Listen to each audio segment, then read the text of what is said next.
Start करते हैं। पहला क्वेश्चन आपकी स्क्रीन पे आया है और क्वेश्चन है, देखिए क्या है कि क्वेश्चन दिया हुआ है, कॉन्स्टिट्यूशन कंटेन, संविधान है उस पे ऊपर क्वेश्चन है, constitution contains not only the fundamental principle of governance but also detailed administrative provision. This fact can be spotted by looking up in which of the following provision of the constitution. कहने का मतलब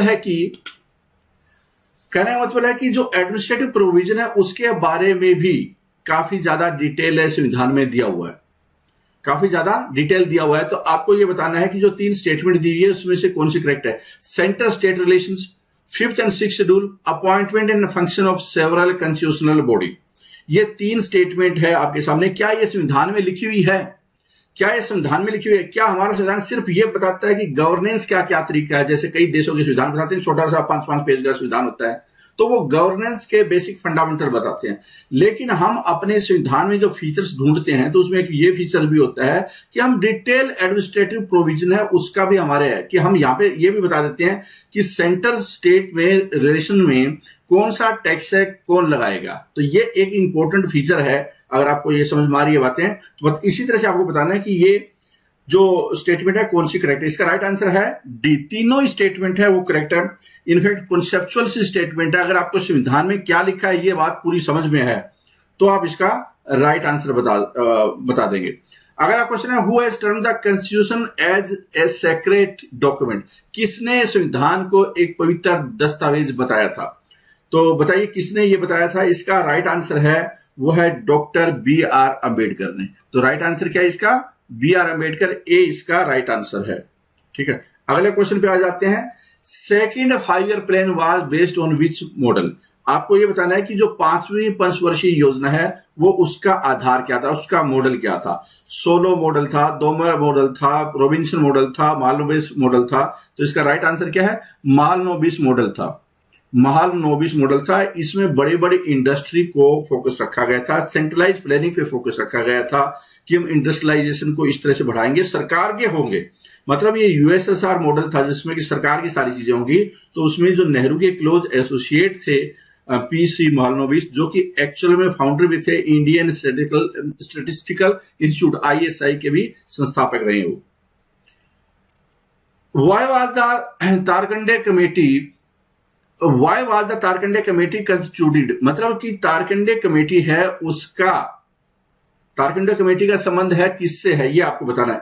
इससे related question है, पहले आ भी चुका है। अगर आपने ये पूरी प्रेजेंटेशन पूरी सीरीज देख रहे हैं तो जरूर इसका आप आंसर देने की क्षमता रखेंगे, क्योंकि उसमें भी बताया था कि इलेक्शन रिफॉर्म से रिलेटेड कौन कौन सी कमेटी है, तो उसमें इसका भी जिक्र आया था। तो इसका राइट आंसर क्या है? ये इलेक्शन रिफॉर्म से रिलेटेड कमेटी है, ये इलेक्शन रिफॉर्म से कमेटी है उससे रिलेटेड। एक्चुअल में क्या था कि 1974 अगस्त में जेपी का आंदोलन उस टाइम में चल रहा था। जेपी काफी ज्यादा एक सेंट्रलाइज भूमिका में आ रहे थे इंदिरा गांधी के खिलाफ में, तो वो सिटीजन फॉर डेमोक्रेसी की बात कर रहे थे। उसके बिहाफ पे एक संगठन था उनका, उन्होंने अपॉइंट की थी कमेटी जिसमें VM तारकुंडे थे, MR मैसानी थे, PG मावलंकर, AG नूरानी और RD देसाई और डेकोस्टा थे। इस कमेटी को जो संचालन किया था, मतलब जिसके मुखिया थे वो तारकुंडे थे। उन्होंने ये बोला था कि 3 मेंबर ये कमेटी होगी, रिकमेंडेशन में से 3 मेंबर ये कमेटी होगी, मिनिमम एज 18 साल होनी चाहिए वोटिंग डालने के लिए, और टीवी और रेडियो है वो सरकार के अधीन नहीं होना चाहिए, अलग से ऑटोनोमस संस्थान बनना चाहिए, स्टैट्यूटरी बॉडी होनी चाहिए, जैसे RBI है इस तरह से होना चाहिए। Which of the following statement regarding the Constituent Assembly are true? संवैधानिक सभा से रिलेटेड निम्नलिखित में से कौन कौन सी स्टेटमेंट है वो सही है? ये आपके सामने क्वेश्चन है। कौन कौन सी जो 4 स्टेटमेंट दिए, कौन सी संवैधानिक सभा से संबंधित स्टेटमेंट करेक्ट है? तो इसका देखिए क्या होगा। पहले, it was not based on adult franchise, ये एक अडल्ट फ्रेंचाइज पे आधारित नहीं थी। क्या ये बात सही है कि उस टाइम में जो ये संवैधानिक सभा बनी थी उसमें 18 साल से ऊपर वाले सारे लोग वोट डाल दें, वो वाली चीज उसके आधार पे नहीं थी। क्या ये बात सही है? It resulted from direct election, ये डायरेक्ट इलेक्शन से इसके जो नोमिंदे इसके मेंबर थे वो चुन कर आए थे। क्या डायरेक्ट इलेक्शन हुआ था उस टाइम में? It was a multi party body, मतलब एक पार्टी कांग्रेस नहीं थी, इसमें मुस्लिम लीग और बाकी पार्टियां भी शामिल थी, इंडिपेंडेंट भी थे। क्या ऐसा है? It work through several committee, इसमें कई कमेटियां भी बनी थी, ड्राफ्टिंग कमेटी, पावर कमेटी, ये कमेटी, वो कमेटी। तो क्या इस तरह की बात सही है? तो ये 4 स्टेटमेंट है, आपको बताना है कौन सी सही है। तो देखो, ये स्टेटमेंट सही है कि कई कमेटियां थी, हम बार बार कमेटियों का जिक्र करते हैं, इसमें कई पॉलिटिकल पार्टी भी थी, ये बात भी सही है। तीसरा है डायरेक्ट इलेक्शन नहीं था, इनडायरेक्ट इलेक्शन, और वो सिंगल प्रोपोर्शनल रिप्रेजेंटेशन वाला जो होता है वो वाला पूरा फंडा था इसमें। तो ये बात गलत नहीं है, समाज के सभी वर्गों का इसमें नुमाइंदों को शामिल कर लिया गया था, मतलब सारे रिप्रेजेंटेशन थे इसमें। और ये क्या है कि अडल्ट फ्रेंचाइजी नहीं थी, इनडायरेक्ट इलेक्शन से होकर आई थी। तो ये स्टेटमेंट भी सही है। तो पहली और तीसरी और चौथी स्टेटमेंट सही है, पहली, तीसरी और चौथी स्टेटमेंट सही है। अब देखिए ऑप्शन में बड़ा इंटरेस्टिंग है, और एक चीज आपको और सीखने को मिलेगी, एक चीज और सीखने को मिलेगी। इसका मतलब क्या, ऑप्शन में तो है नहीं है, एक, तीसरी और चौथी स्टेटमेंट है नहीं, तो ऑप्शन में क्या है? ऑप्शन में सी है। तो इसका मतलब क्या, पहली और चौथा, सी इसका आंसर हो जाएगा। कई बार जब इस तरह के क्वेश्चन आए कि आपको स्टेटमेंट में न मिले, तो वो पूछा गया है, वो सिर्फ ऑप्शन से आपको बताने की कोशिश कर रहा है, एलिमिनेशन से आपको बताना पड़ेगा ये कि कौन सी जो आंसर है वो करेक्ट है। तो इसमें कौन सा कोड करेक्ट है? तो ए और चौथा, फर्स्ट और फोर्थ तो है ही है ना, तो इसका मतलब सी आंसर है इसका। अगर इसमें 1, 3 और 4 दिया होता किसी और में तो वो आंसर होता, लेकिन ये तो जरूर करेक्ट है। तो ऐसी सिचुएशन आ सकती है अगर स्टेटमेंट वाले क्वेश्चन आ रहे हैं, और अगर आप सिविल सर्विसेज की तैयारी कर रहे हैं, तो इस तरह के आंसर के लिए आप बिल्कुल आपको तैयार हो जाना है। मतलब आप ऐसा नहीं है कि डी पे टिक मार दें, ठीक है ना, मतलब आपका विजडम का इस्तेमाल नहीं, आपको स्मार्टनेस और जो होता है ना, एक बेटर एप्टीट्यूड स्किल्स का टेस्ट है ये आपका, रीजनिंग का टेस्ट ज्यादा है बजाय कि नॉलेज का।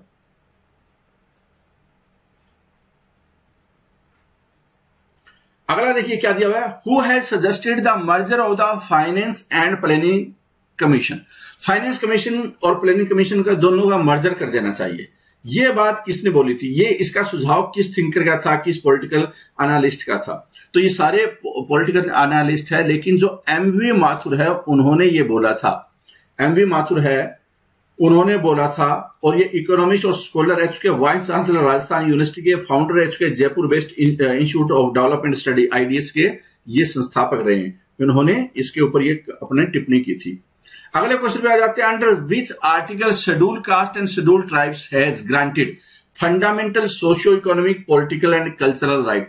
बहुत ही इंपॉर्टेंट स्टेटमेंट है ऊपर वाली, देखने की कोशिश करना। और एक थोड़ी देर पहले एक क्वेश्चन आया था जिसमें मैंने बताया था, जिसमें कि उसका आंसर 1 और 4 था, थोड़ी देर पहले आंसर आया था उसका। उसमें क्या बताया था कि आपको अपने विजडम नॉलेज का कम और क्या दिया हुआ है, एनालिटिकल स्किल्स का इस्तेमाल करते हुए आंसर देने की कोशिश करनी। उसी तरह से हो सकता है, क्योंकि इसमें बहुत लिमिटेड ऑप्शन दिए हुए हैं, ऊपर तो बहुत भारी भरकम स्टेटमेंट दे दी आपको। अंडर विच आर्टिकल, किस आर्टिकल में शेड्यूल कास्ट और शेड्यूल ट्राइब को ग्रांट किया गया हुआ है फंडामेंटल सोशियो इकोनॉमिक पॉलिटिकल और कल्चरल राइट।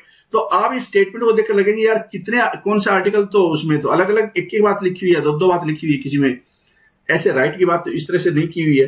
तो उस रूप में अगर आप देखेंगे तो जो कौन सा आर्टिकल है वो इसको फिट बिठा रहा है, ये आपका क्वेश्चन है। तो इसका आंसर क्या है? आंसर है इसका डी। आंसर क्या है? डी है। 17, 23, 24, 25 संविधान में वो आर्टिकल है जो कि सोशल सेफ गार्ड करते हैं शेड्यूल कास्ट से रिलेटेड, और 17 आर्टिकल है ना वो अनटचेबिलिटी को हटाने की बात करता है, सामाजिक में समान हिस्सेदारी की बात करता है, किस्म से छुआछूत को मिटाने की बात करता है। और इसके लिए पार्लियामेंट ने सिविल राइट एक्ट 1955 में और शेड्यूल कास्ट और शेड्यूल ट्राइब के लिए प्रिवेंशन एक्ट, मतलब उनके खिलाफ जो एट्रोसिटी होती है, अत्याचार होते हैं, क्रूएल्टी होती है, उसके लिए एक्ट बनाया था 1989 में, उस प्रॉब्लम को मिटाने के लिए, अनटचेबिलिटी, जो कि बेसिकली एससी से रिलेटेड है। ठीक है, तो इस क्वेश्चन की फ्रेमिंग को थोड़ा समझते हुए आपको एक स्मार्ट विचारधारा रखनी है कि आंसर में ही पूछा आपसे, कोई अलग से नहीं चीज पूछी है। अगला देख लेते हैं, from which date was the Protection of Human Rights Act 1993 implemented. क्या बोला गया कि देखो ह्यूमन राइट है वो आपको पता होगा कि एक स्टैट्यूटरी बॉडी है, इसके लिए एक्ट बना गया था। तो ये बताना है कि जो ह्यूमन राइट प्रोटेक्ट करने के लिए जो एक्ट बना था उसमें इंप्लीमेंट कब हुआ है। तो इसका राइट आंसर क्या होगा? इसका राइट आंसर है वो है 28 सितंबर 1993, इसका राइट आंसर हो जाएगा। जो नेशनल ह्यूमन राइट कमीशन है, ठीक है, वो एक स्टैट्यूटरी पब्लिक वो बॉडी है, 12 अक्टूबर 1993 को ये गठित की गई थी, 12 अक्टूबर 1993 को गठित की गई। किसके तहत गठित की गई थी? जो ह्यूमन राइट ऑर्डिनेंस आया था ना 28 सितंबर 1993 को ऑर्डिनेंस लाया गया था। बड़ा इंटरेस्टिंग, कई बार क्वेश्चन ऐसे आ सकता है कि बताओ निम्नलिखित में से गठन करने के लिए किसके लिए ऑर्डिनेंस लाया गया था। तो ये ऑर्डिनेंस पहले आया था, बाद में ये पास हुआ। It was given statutory basis by the protection human right act 1993 PHRA जिसका फुल फॉर्म है। तो इसको थोड़ा स्टेटमेंट को पढ़ ले और रिसर्च भी कर ले अगर आपको कोई दिक्कत आ रही है तो। अगले क्वेश्चन पे आ जाते हैं कि द मॉडल, अगला क्वेश्चन क्या है, मॉडल कोड ऑफ कंडक्ट, चुनाव आचार संहिता, इस तरह की आदर्श आचार संहिता, इस तरह से आप बोलते हैं वो, for political parties and candidate to be followed during elections is specified in which of the following. कि जो आचार संहिता होती है, आदर्श आचार संहिता या चुनाव आचार संहिता, वो कैंडिडेट उसको फॉलो करे, पॉलिटिकल पार्टी उसको फॉलो करे, वो कहां पे लिखी हुई है, मतलब वो कहां से उसका उद्गम है। ठीक है, तो क्या है ऑप्शन में, आपके ऑप्शन में है यहां पे कि ये वॉलंटरी एग्रीमेंट है, रिकॉग्नाइज पॉलिटिकल पार्टी है उसकी तरफ से, ये संविधान में प्रिंसिपल है इसका लिखा हुआ, ये direction given by supreme court of India है, या in the representation of people act 1951 है कि उसमें ये बात लिखी है, रिप्रेजेंटेशन एक्ट। तो इस क्वेश्चन को भी मुझे लगता है कि 70-80% स्टूडेंट इसको गलत कर सकते हैं। राइट आंसर क्या होगा इसका, ए इसका राइट आंसर होगा। ये क्या है, जो पॉलिटिकल पार्टी है ना, उसका एक जो प्रिंसिपल बनाए हैं उन्होंने, कंसेंसस बनाया हुआ है, उसके आधार के ऊपर है ये। इसका कोई संविधान में या कोई रिप्रेजेंटेशन एक्ट में और कहीं पे जिक्र नहीं है। The Central Pollution control Board is set up to give effect to, क्या दिया हुआ है, Central Pollution control Board is set up to give effect to fundamental duties, directive principle of state policy, preamble United Nation Development Programme. जो central pollution board control board है वो निम्नलिखित में से क्या है, वो किस पे प्रभाव डालेगा, किसको मतलब प्रभावित करेगा, जिसकी वजह से कि इसकी गठन हुआ है। ठीक है, तो बताइए किसको प्रभावित करेगा। तो इसका राइट आंसर है वो है directive principle of state policy. वहां पे है कि राज्य ये प्रयास करे कि साफ सुथरा इन्वायरमेंट हो, इसके लिए बोर्ड बनाए गए। इसके अलावा इन्वायरमेंट से रिलेटेड जब बात आती है तो कुछ इन्वायरमेंट की और भी चीजें हैं जिसपे कि एक्ट के जरिए राज्य ने इन्फोर्स किया है, क्या, जो डायरेक्टिव प्रिंसिपल है स्टेट पॉलिसी, जिसके तहत ये चीजें बनाई हुई है।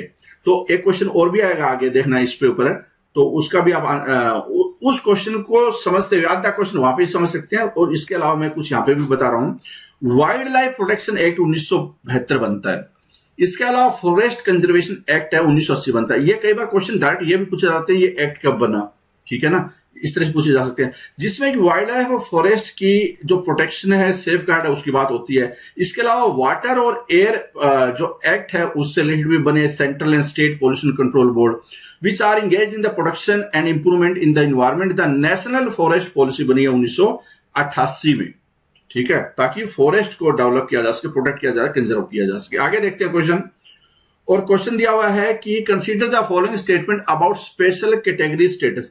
आपने ये बड़ा सुना होगा, स्पेशल कैटेगरी, राज्य को विशेष दर्जा मिलना चाहिए। कुछ राज्य हैं जो कि बहुत ज्यादा डिमांड करते हैं, और कौन से राज्य हैं, जैसे कि फॉर एग्जांपल बिहार। बिहार हमेशा बोलेगा कि हमें विशेष श्रेणी का, विशेष राज्य का दर्जा देना चाहिए। उनका ये मत है कि ये बॉर्डर एरिया भी हमारा नेपाल के साथ में, जिसमें कि हमारे अलग से एडमिनिस्ट्रेटिव पावर ज्यादा लगती है। इसके अलावा झारखंड अलग हुआ था, हमारे पास रिसोर्सेज नहीं थे, बाकी चीजें तो उनके पास चली गई। बाढ़ बहुत आती है उस एरिया में, कोसी नदी वाली बात, फंडे आते हैं वहां पे। तो और भी रीजन है कि पिछड़ा हुआ भी इतने ज्यादा है कि हमें स्पेशल राज्य का दर्जा देना चाहिए, ठीक है। कई बार और भी राज्य हैं जिन्होंने समय समय पर अपनी मांग उठाई है कि हमें भी स्पेशल राज्य का दर्जा देना चाहिए। तो ये स्पेशल सारे राज्य को दे दिया जाए, या सभी ने डिमांड कर ली, तो बचेगा कौन? बचेगा तो फिर ये एक दो राज्य बचेंगे, हरियाणा, महाराष्ट्र, गुजरात, की ये नहीं है। फिर इनको स्पेशल बोला जाएगा क्योंकि इनके पास दर्जा नहीं है। स्पेशल तो हो जाएगा ना जो कि कम है, ठीक है। तो चलो देखते हैं, तब तक आपने स्टेटमेंट पढ़ ली होगी और आंसर देने की कोशिश कीजिए। क्या है पहली स्टेटमेंट है, the Constitution does not have any provision for categorisation of any state as a special category status. की संविधान में इसका कोई जिक्र नहीं है कि किसी राज्य को SC/S या स्पेशल कैटेगरी स्टेटस है वो प्रोवाइड कर दिया जाए, इसका कोई जिक्र नहीं संविधान में। क्या बात ठीक है या नहीं है? दूसरी statement, centre pays 100% of the fund. एक चीज जरूर देख लें कि जब आप पढ़ें तो ये देख लेना कि इसमें इनकरेक्ट बताना है। हमें क्या बताना है? इनकरेक्ट बताना है। तो ऐसा नहीं हो कि आप जोश में आकर करेक्ट पढ़ के आंसर लगा दें, ठीक है, इस बात की पूरी संभावना हो सकती है, ठीक है। तो क्या है, दूसरी स्टेटमेंट जरूर देख लेना, गलत कौन कौन सा है। Centre pays 100% of funds required in a centrally sponsored scheme to special category state, कि जब अगर किसी राज्य को स्पेशल दर्जा मिल जाता है तो उसमें जो सेंट्रली स्पॉन्सर्ड स्कीम होती है, ठीक है, जैसे मनरेगा वगैरह हो गई, उसमें 100% है, ठीक है, 100% है वो फंड केंद्र से आएगा। आगे देखिए, स्पेशल कैटेगरी स्टेटस है was provide to all the northern eastern states soon after the independence owing to its hilly and difficult terrain and low population density और sizeable share of tribal population, कि आजादी के बाद में जितने भी north east के राज्य थे उनको, क्योंकि पहाड़ी एरिया था, मुश्किल हालात हैं उनके, पॉपुलेशन भी कम है, साइज भी बड़ा है, ट्राइबल पॉपुलेशन है, इस सारी वजह से जो नॉर्थ ईस्ट के राज्य उनको स्पेशल कैटेगरी स्टेटस दिया गया, ठीक है। बताना है कि इन तीनों में से कौन कौन सी स्टेटमेंट है गलत है, कौन कौन सी स्टेटमेंट गलत है। तो उम्मीद करता हूं ये क्वेश्चन तो समझ में आया होगा, आपने अखबारों में ही सुना होगा। ये इसका राइट आंसर है बी, ये स्टेटमेंट गलत है और ये स्टेटमेंट गलत है, और सिर्फ यही सही है। संविधान में इसका कोई जिक्र नहीं है, संविधान में कैटेगरी वगैरह कुछ नहीं लिखा हुआ, ठीक है, एक तो ये बात है। दूसरा आप देखिए कि जो सेंटर 100% नहीं देता, 90% देता है। नॉर्मल केस में क्या होता है, जब स्पेशल कैटेगरी स्टेटस ना हो तो 60% तो देता है सेंटर और 40% राज्यों का होता है। 40% राज्यों की पूंजी होती है, 60% उसकी होती है, तो वो सेंट्रली स्पॉन्सर्ड स्कीम हो गई। लेकिन 90% दे तो स्पेशल कैटेगरी स्टेटस को देगा। अब आ जाता है कि जो NDC first according CSCS in 1969 to Jammu Kashmir, पहली बार जो मामला आया इसका, वो जम्मू कश्मीर पे आया था 1969 में, उसको स्पेशल स्टेटस दिया गया। और किसको दिया गया, आसाम और नागालैंड को। इसका मतलब नॉर्थ ईस्ट को आजादी के बाद का कोई जिक्र नहीं है, आजादी के बाद इमीडिएटली दे दिया, ये बात तो नहीं हुई ना। 1969 में स्टार्ट हुआ ये कश्मीर के में, और आसाम और नागालैंड में पहले दिया गया। उसके बाद क्या है कि ओवर द ईयर्स, तो 3 तो राज्य ये हो गए, अगर आप राज्य मानते हैं जम्मू एंड कश्मीर को, मतलब फॉर द टाइम बिंग आप क्या है, 2 यूनियन टेरिटरी उनको एक अलग से मान लीजिए। तो इसके अलावा 8 राज्य और है जिनको ये दिया हुआ है। कौन कौन से, वो पहाड़ी एरिया ज्यादातर, अरुणाचल प्रदेश, हिमाचल प्रदेश, मणिपुर, मेघालय, मिजोरम, सिक्किम, त्रिपुरा, एंड फाइनली आखिर में मिला उत्तराखंड को, जो भी पहाड़ी एरिया है। तो पहाड़ी एरिया, दुर्गम एरिया, वहां पे ज्यादातर बॉर्डर एरिया भी हो सकते हैं, ये पॉपुलेशन कम होती है, इनको डेवलप करना इनका मुश्किल काम होता है।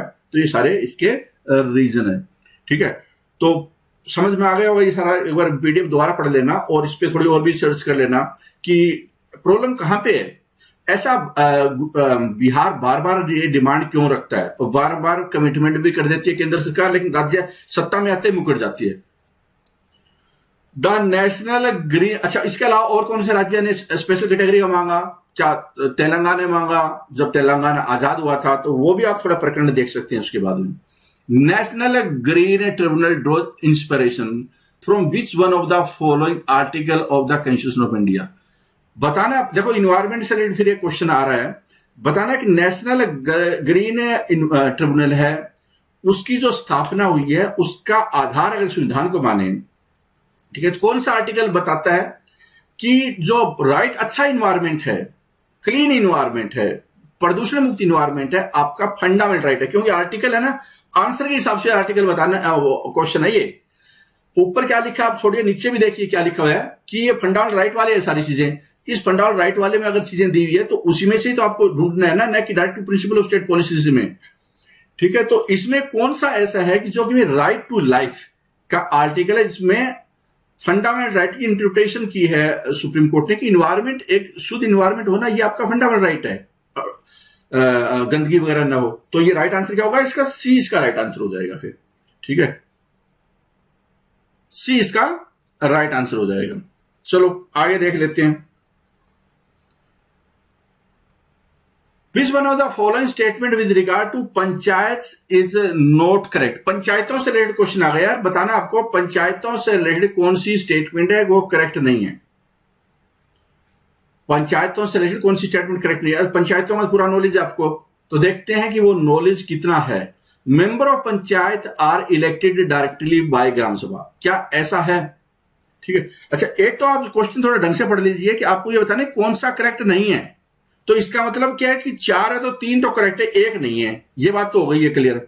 तो एक तो ये है पहला कि पंचायत के जो मेंबर होते हैं वो ग्राम सभा डायरेक्ट इलेक्ट करती है। हमें आया है पहले इस पूरी सीरीज में कि ग्राम सभा के बारे में हमने डिस्कस किया है, तो जरूर उसमें कहीं ना कहीं ये बात आपने समझ ली होगी। Election to the panchayat are conducted by state election commission. क्या स्टेट इलेक्शन कमीशन करता है या इलेक्शन कमीशन ऑफ इंडिया करता है इसके इलेक्शन? तो दूसरी स्टेटमेंट इससे संबंधित है। तीसरे, सेंट्रल गवर्नमेंट में by law authorise a panchayat to levy taxes. क्या सरकार, केंद्र सरकार पंचायत को ऑथराइज कर सकती है कि टैक्स लगाइए, या राज्य सरकार करती है? मतलब राज्य का विधान मंडल करता है, स्टेट लेजिस्लेचर करता है। Every panchayat continues for 5 years from the date of convening of its first meeting. कि जब पहली मीटिंग होती है उसके 5 साल तक उसकी टर्म होगी, 5 साल तक कंटिन्यू करेगी हर पंचायत। ये संविधान में लिखा हुआ है। तो इसमें बताइए गलत क्या है? फिर गलत क्या है? तो ये है राइट आंसर क्या होगा इसका? सी इसका राइट आंसर हो जाएगा। ठीक है, क्यों हो जाएगा सी? क्योंकि ये सेंट्रल गवर्नमेंट नहीं है, स्टेट गवर्नमेंट है, उसके पास ये राइट होता है बताने का पंचायत को भी आप किस पे टैक्स लगाएंगे, किस पे नहीं लगाएंगे। ठीक है। ग्राम सभा के मेंबर है डायरेक्ट सरपंच को, और डायरेक्ट क्या है, मेंबर्स को इलेक्ट करते हैं। अगला देख लेते हैं। क्वेश्चन आ गया है which one of the following. Question आ गया है आपका which one of the following concerns has found a place in both the fundamental duties and directive principle of state policy। बहुत इंटरेस्टिंग क्वेश्चन है। क्या दिया हुआ है कि निम्नलिखित में से कोई ऐसी चीज है जो कि फंडामेंटल राइट में, ये फंडामेंटल ड्यूटी में भी शामिल है और directive principle of state policy में भी है। मतलब कि आपको अगर याद करने के लिए बोला जाए तो आसान आपके लिए दोनों में याद हो जाएगी। वो तो बताओ वो कौन सी ऐसी चीज है, निम्नलिखित में कौन सा ऐसा मुद्दा है जो कि फंडामेंटल ड्यूटी में भी शामिल है और directive principle of state policy में भी शामिल है, थोड़ी देर पहले भी आया था। ठीक है, तो वो बताने की कोशिश की। तो इसका राइट आंसर क्या होगा? इसका जो राइट आंसर है, ऑप्शन देख लीजिए, safeguard to public property, protection and improvement of environment, forest and wildlife, respect for rich heritage and of our composite culture और प्रमोशन ऑफ कोऑपरेटिव सोसाइटी। तो इसका जो राइट आंसर है ना वो है B option, protection and improvement of environment, forest, wildlife. B इसका right answer होगा। वहां पे क्या लिखा देखिए कि आर्टिकल 48A ये जिक्र आया था हमारे पहले वाले सेशन में कहीं कहीं। इसमें directive principle of state policy है, वहां पे लिखा है to protect and improve the environment and to safeguard forest and wildlife. तो वो बात तो आ गई। फिर फंडामेंटल ड्यूटी में क्या लिखा है? फिर to protect and improve the natural environment including forest, lake, river, wild life है, and have compassion for living creature. ये आपकी ड्यूटी है। और वो क्या, राज्यों को ऐसा करना है, मतलब सरकार को करना है, ये आपको करना है। दोनों को ही पर्यावरण की तरफ ध्यान देना है, दोनों को ही पर्यावरण की तरफ है ध्यान देना है। आगे देख लिए क्या है क्वेश्चन में।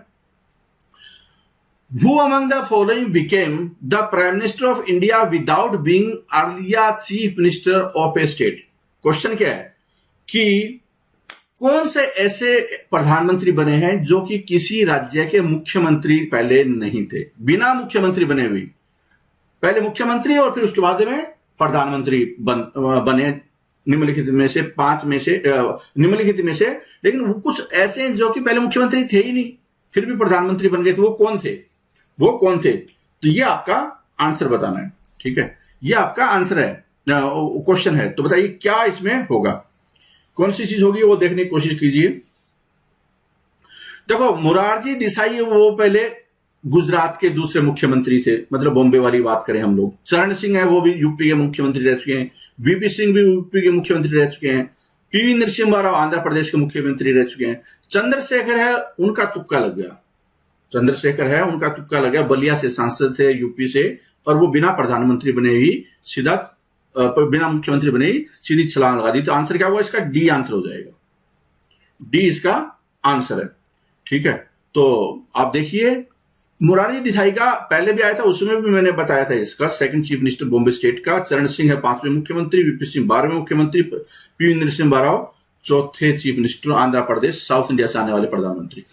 The power of President of India to refer a matter back to the Council of Ministers for the reconsideration was inserted in the Constitution by, कि राष्ट्रपति के पास ये पावर है कि काउंसिल ऑफ मिनिस्टर है, उसने जो भी कोई मामला भेजा जो भी मुद्दा भेजा राष्ट्रपति के पास में वो वापस भेज सकते हैं रिकंसिडरेशन के लिए।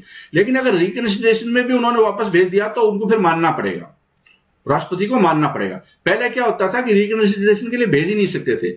बताना है आपको कि ये कौन सा ऐसा संवैधानिक संशोधन था जिसमें कि राष्ट्रपति के पास हल्की सी पावर ज्यादा हो गई है।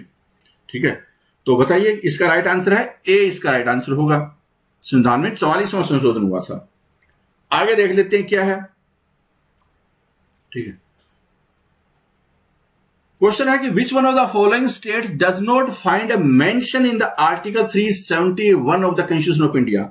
देखो, एक चर्चा थी कि जम्मू कश्मीर को स्पेशल राज्य का दर्जा है, लेकिन एक्चुअल में देखा जाए तो जम्मू कश्मीर के अलावा भी भारत में बहुत सारे ऐसे राज्य हैं या जगह हैं ऐसे जहां की अलग अलग रीजन्स की वजह से उनको स्पेशल स्टेटस दिया हुआ है। यह अलग बात है कि वो मुस्लिम होने की वजह से और पाकिस्तान के नजदीक होने की वजह से वो डिस्प्यूटेड, उसका अलग कैरेक्टर है, फिर आर्मी का भी रोल उसमें ज्यादा है, फिर वहां पे कुछ और भी राइट तो खैर इनमें भी है ऐसा। हम ये नहीं बोल सकते कि जमीन वाला, क्योंकि अगर हम ट्राइबल एरिया की बात करें वहां पे भी आप ऐसा नहीं कर सकते। तो कहीं कहीं कुछ और राज्य भी है। बताना है निम्नलिखित से कौन सा ऐसा है जिसके पास स्पेशल वो नहीं है, आर्टिकल 370 में मेंशन नहीं है उस राज्य का जिक्र। ठीक है, ये आपको बताना है। तो इसका राइट आंसर क्या होगा? इसका राइट आंसर है मध्य प्रदेश नहीं है, मध्य प्रदेश को कोई स्पेशल नहीं है। उसके अलावा महाराष्ट्र को भी देखिए 371 से लेकर 371 जे तक संविधान के जो पार्ट 21 है, संविधान का पार्ट 21 है, उसमें 12 राज्यों को, महाराष्ट्र, गुजरात, नागालैंड, आसाम, मणिपुर, आंध्र प्रदेश, तेलंगाना, सिक्किम, मिजोरम, अरुणाचल प्रदेश, गोवा, कर्नाटका, मतलब बड़े बड़े राज्य हैं जहां पे स्पेशल उनको दर्जा है किसी न किसी मामले के ऊपर। ठीक है, चलो देख लेते हैं। Which one of the following judgments is associated with the primacy of the chief justice of India and the collegium of judges in the appointment and transfer of high judiciary। ठीक है, क्वेश्चन क्या है? ये question है कि 4 option है निम्नलिखित में से कौन सा वो केस था सुप्रीम कोर्ट में जिसका संबंध है कि हाई कोर्ट के जजेस की ट्रांसफर और उसकी अपॉइंटमेंट है चीफ जस्टिस के नेतृत्व में कोलिजियम करेगा। ठीक है, ये फैसला कहीं न कहीं आया था।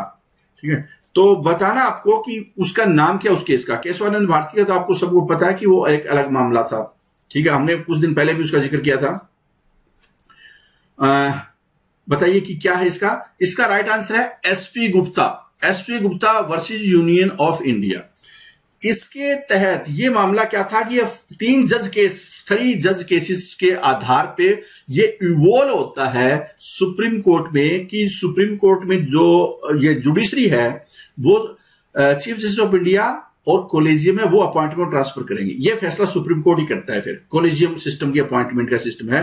और SP Gupta versus union of India वो फर्स्ट जज केस था, मतलब 3 जज केस हुए हैं जिसमें कि आखिर में ये नतीजा निकल कर आया। ठीक है, तो पहला केस था ये SP Gupta versus union of India का। आगे देखते हैं कि who among the following is not associated with the governing council of NITI Aayog. कि नीति आयोग का जो शासन परिषद है या नीति आयोग की जो गवर्निंग काउंसिल है, गवर्निंग बॉडी है, मेन बॉडी, मुख्य बॉडी है, उसमें से कौन नहीं है? प्रधानमंत्री नहीं है क्या नीति आयोग में? प्रेसिडेंट नहीं है क्या? चीफ मिनिस्टर नहीं है क्या? Chief minister of union territory नहीं है कि कौन नहीं है? तो इसका राइट आंसर क्या होगा? इसका जो राइट आंसर है वो है प्रेसिडेंट नहीं है, प्रेसिडेंट का इसमें कोई रोल नहीं है। बी इसका राइट आंसर हो जाएगा। आगे देखते हैं क्वेश्चन नंबर। ठीक है, इसके अलावा सारे लेफ्टिनेंट गवर्नर वगैरह भी सारे इंक्लूड होते हैं इसमें। विच one of the following commission has not examined the issue of removal of governor of A state. Governor of state, एक राज्य का जो राज्यपाल होता है उसको कैसे हटाया जा सकता है? तो संविधान में क्या लिखा? Pleasure of the president. अब इस पे बड़ा इंटरेस्टिंग मामला हो जाता है कि सेंट्रल गवर्नमेंट के पास पावर जरूरत से ज्यादा आ गई है। वो क्या है कि इतना प्रेशर होता है कि बिना सेंट्रल गवर्नमेंट कुछ किए ही एक किस्म से वो सेंट्रल गवर्नमेंट का एक ऐसा प्रवक्ता बन जाता है वहां जाकर। और फिर उसके बाद क्या है कि राज्य की अगर विपक्षी पार्टी की कोई सरकार है तो उसको वो तंग करना स्टार्ट कर देता है। ठीक है, जब पहले एक पार्टी ज्यादा डोमिनेट थी सत्ता में, कांग्रेस, तो उस टाइम में वो ज्यादा होता था क्योंकि दूसरी पार्टी तो थी नहीं। जब तो कहने का मतलब कि जब भी सेंट्रल गवर्नमेंट की मंशा होती थी कि इनको हटाना, मुख्यमंत्री थोड़ा ज्यादा तंग कर रहा है, हमें खिलाफ बोल रहा है हमारे, तो उसको हटा सकते थे। इस तरह की चीजें ज्यादा होती थी, राष्ट्रपति शासन ज्यादा लग जाते थे। और उसमें गवर्नर की बहुत भूमिका होती थी। तो यहां में बताया गया कि अगर गवर्नर के पास थोड़ी पावर हो, उसको हटाया ना जा सके, तो इसके लिए कुछ कमीशन ने रिकमेंडेशन दी थी। कौन सा कमीशन है जो गवर्नर से संबंधित नहीं है रिमूवल के मामले में? तो इसका राइट आंसर होगा वो है ठक्कर कमीशन। ठीक है, ठक्कर कमीशन है, इसका कोई संबंध नहीं है। सरकारिया कमीशन, पुंसी कमीशन और वेंकटाचलैया कमीशन है, वो सेंट्रल स्टेट रिलेशन पे है। सरकारिया कमीशन 1988 में होता है। जो उनकी रिकमेंडेशन थी, उन्होंने बोला कि 5 साल से पहले उनको हटाना नहीं चाहिए। 5 साल के उसका जो फिक्स होगा, अपने आप ही गलत फैसला नहीं करेगा, उसको पता है कि केंद्र सरकार हटा ही नहीं सकती। फिर वेंकटाचलैया कमीशन ने क्या बोला, ठीक है, कि उन्होंने भी ये बोला कि आमतौर पर गवर्नर को 5 साल कंप्लीट होने देना चाहिए। ठीक है, और सेंट्रल गवर्नमेंट हटाए तो चीफ मिनिस्टर से बात करके हटाए। अगर चीफ मिनिस्टर राजी तो सेंट्रल गवर्नमेंट हटा सकती है। तो इसका मतलब अपोजिशन पार्टी का होगा तो चीफ मिनिस्टर राजी होगा क्यों? ठीक है, तो इसको हटाना फिर मुश्किल था। फिर पुंसी कमीशन होता है। ठीक है, क्या बोला उसने उसने बोला कि सेंट्रल गवर्नमेंट नहीं हटा पाए। 2010 में उसने रिकमेंडेशन दी थी, ये सेंट्रल गवर्नमेंट ने हटाए, राज्य की विधानसभा है ना, वो पारित करे प्रस्ताव, तब हटे। मतलब राज्य की विधानसभा को लगता है ये खाम का आदमी है, सेंटर का एजेंट बना हुआ है, तो वो हटा सकते हैं। आगे देखते हैं।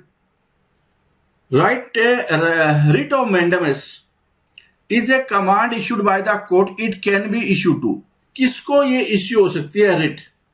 रिट किसको इश्यू हो सकती है? ये फंडामेंटल राइट से रिलेटेड जो आदेश होते हैं, अगर फंडामेंटल राइट वायलेशन हो रहा हो तो आदेश होते हैं, तो वो उसमें से एक रिट ये भी है, वीक कमांड वाली। ठीक है, तो ये 3 आपके सामने दिया हुआ है, किसको इश्यू हो सकती है। तो इसका राइट आंसर क्या होगा? इसका राइट आंसर है बी।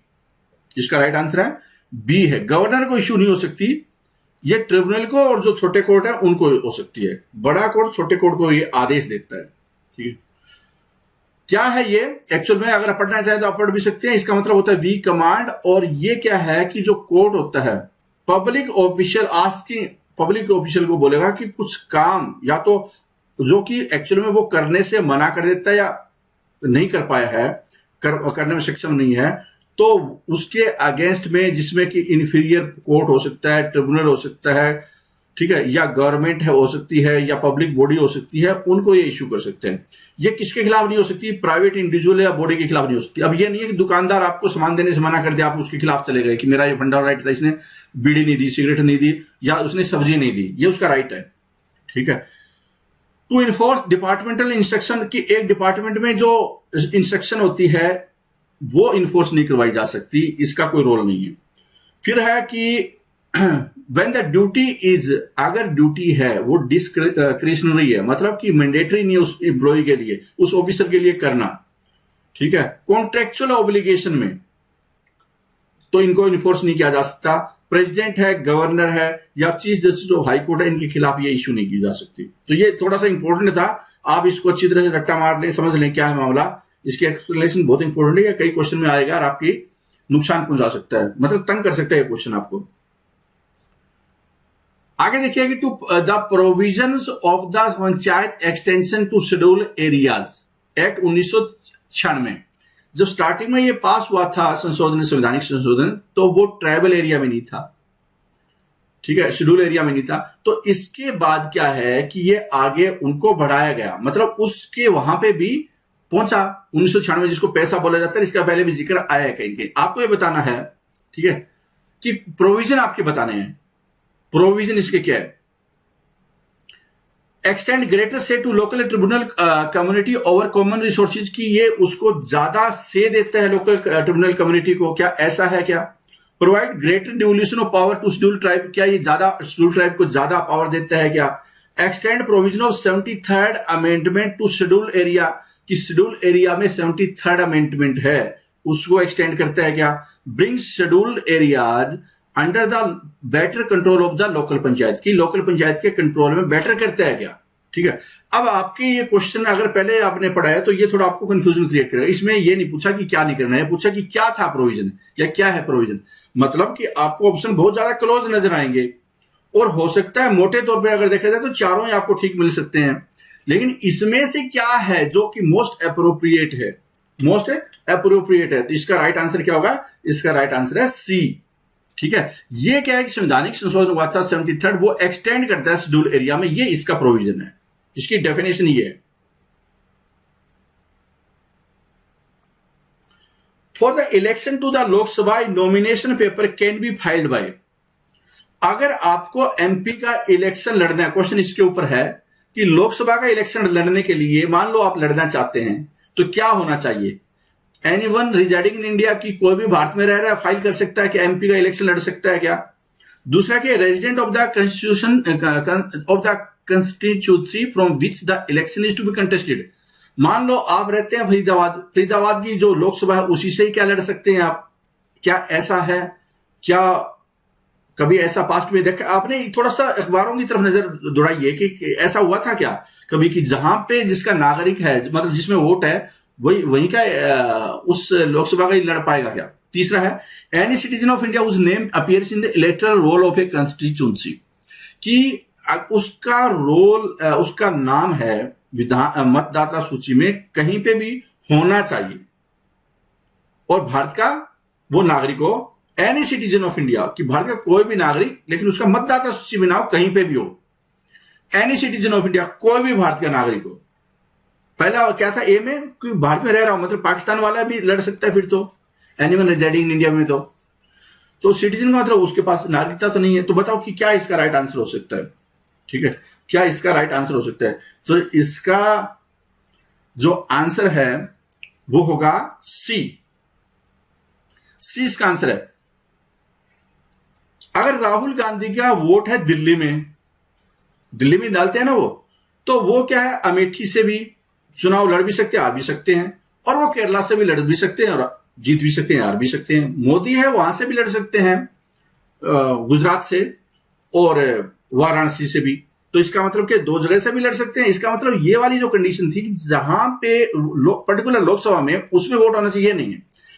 अब मुद्दा आता है कि अगर राज्यसभा का एमपी बने तो क्या फिर कंडीशन है? तो ये थोड़ा देख लीजिए, इस पे लिखा हुआ है। ठीक है, ठीक है।